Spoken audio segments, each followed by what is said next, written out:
My name is John Peralta, and I'm a sculptural artist.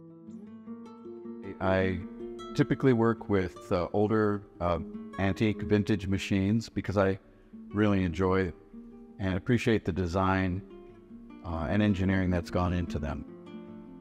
Really, my work began as a study of those machines and has grown to include more modern machines, including computers, iPhones, things like that. Here is an example of a sort of a high-end but consumer-grade movie camera, 16mm movie camera made by Keystone. Here you can see it's in exploded view, what I call. It dates to somewhere in the 1950s, 1960s. So it's a beautiful little machine. All of the lenses and all of the parts are exploded out. And this is a nice little machine camera because it uses what they call an electric eye for metering the light into it. So you don't have to have a separate meter.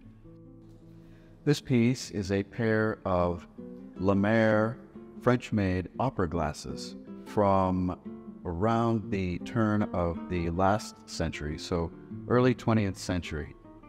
It's covered in mother of pearl and brass, and I set it on a base of solid walnut.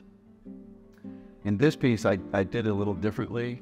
Rather than suspending things from using wires, in this case, I supported the pieces with very fine brass rods for just a different look.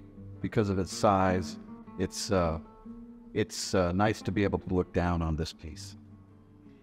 In my work with these old machines, I like to think of them as holding the memories of the people who once owned them and used them.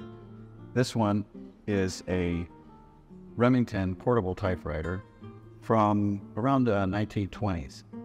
In fact, it's very similar to the machine that my grandmother gave me and I learned to type. I call it to save time is to lengthen life. And the reason why is because that is the motto of the company, the Remington Company, which can be seen on this little decal down at the corner here. But if you use your imagination and look at the platen, which is the black roller up here, you can actually see the imprint of every letter that was ever typed on it. And I like to think of that as a little memory bank that holds all of those letters still. Could never decipher them again, but yet they're still in there. I also like to look at the wear patterns. When I do these things, I clean the machine, but I don't restore them because it's those wear patterns that are the memories that they hold as well. This piece is a carriage clock from 1904, and it is the original flip clock. As if you can watch the little dials here, the hours on top, minutes below, they flip. I call it thing one and thing two because of the way that the dials look very sort of comical. It originally was maybe about 4.5 inches tall, and I turned it inside out so that all the parts can be seen how they work together. It's a very unique clock also in that it's leaning backwards intentionally, and that's so that the pages, when they open up and they flip, they don't drift back. I call this piece Professor Fox's Fantastic Writing Machine in honor of the previous owner. This piece is a very unique Hammond typewriter from 1913. It's a very rare piece for many reasons. For one reason is the unique curved keyboard that you see here. And if you look closely, you can see that it's not a QWERTY keyboard because it predates that standard being established. So at the time, every typewriter company was making up their own keyboards. So you had to stick with one once you learned it. It's also unique because it has two typefaces possible, and that could be changed just with using this little wheel here. Another unique aspect of this is rather than inserting a sheet of paper, it takes a roll of paper. And so you can continue typing and the page can get as long as you want it to be. And then when you're done, you just tear it off.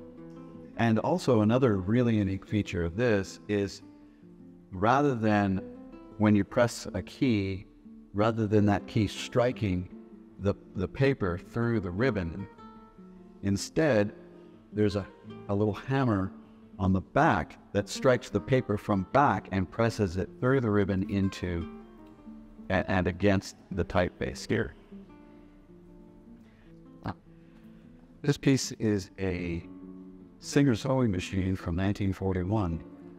It's called a red eye. Singer called it that. And the reason is for these little patterns here that look like eyes. I like to do sewing machines like this because I enjoy looking at the wear patterns on it, where you can see that where the person who owned it would rest their hand, where fabric would flow over it. And while I'm working on it, I like to imagine the previous owner working on it, working with it, and what she might have been making. It's set in a steel frame with LED lighting internally, and I added gold leaf, top and bottom, covered in resin. This piece is what's called an Eiffel Tower telephone, and it dates back to 1890. I call it homage because it was created to commemorate the opening of the Eiffel Tower in Paris during the World's Fair at that time.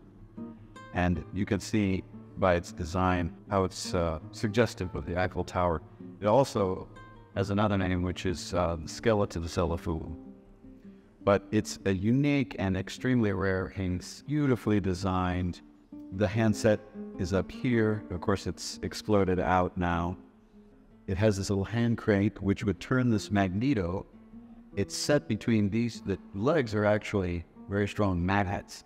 And by turning the crank and spinning the magneto, it sends an electrical charge down the line that way. And before I took it apart, it was actually still functioning. When you crank it, it would still send a charge down the line. What I like about it is the incredible beauty and detail that went into it, and that the wear patterns that you can see where a person would have held it, maybe sat on their desk. It might have been, a hotel. We don't know.